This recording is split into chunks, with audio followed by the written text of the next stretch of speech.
আপনি আপনার সন্তানকে একটা ফোন না কিনে দিয়ে একটা কম্পিউটার কিনে দিন। কম্পিউটারে বড় স্ক্রিনে না তার চোখ খারাপ হবে এবং তাকে কি কাজ দিচ্ছেন সে একটা ডিজাইন করলো, সে অটোক্যাডে একটা কিছু বানালো বা একটা কার্টুনই তৈরি করলো অথবা একটা স্ট্রাকচার দাঁড় করলো বা একটা এডিটিংয়ের কাজ, এটাও পজিটিভ এডিটিং, এটাও একটা কাজের মধ্যে কাজ।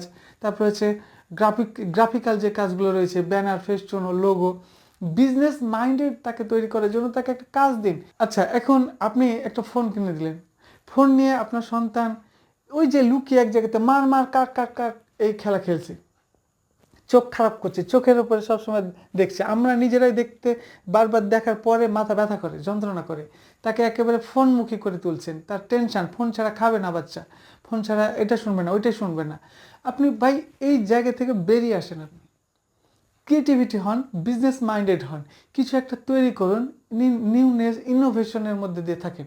বিগত ফ্যাসিস্ট গভর্নমেন্টের আমলে আমাদের সবকে ইন্ডিয়ানমুখী করা হয়েছে এবং ইন্ডিয়ান সিনেমা, নাটক এটার মধ্যে রাখা হয়েছে। যদি ভাগ্যিস আমাদের আমাদের বাংলাদেশটা চায়নার বর্ডার ঘেঁষা হতো বা চায়নার বর্ডারে থাকতাম, তাহলে না জানি কত কিছু আমরা শিখতাম, কত কত প্রযুক্তি আমরা আগে পাইতাম।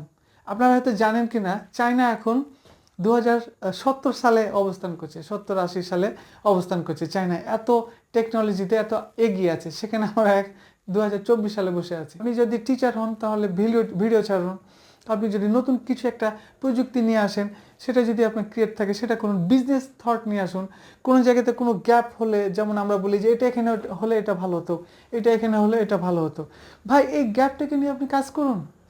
এই গ্যাপে কি করা গেলে কাজটা ভালো হবে, কি করা গেলে এই সিস্টেম লসটা হবে না, এটা নিয়ে আপনি ভাবুন, এই কাজটাকে নিয়ে আপনি চিন্তায় থাকুন।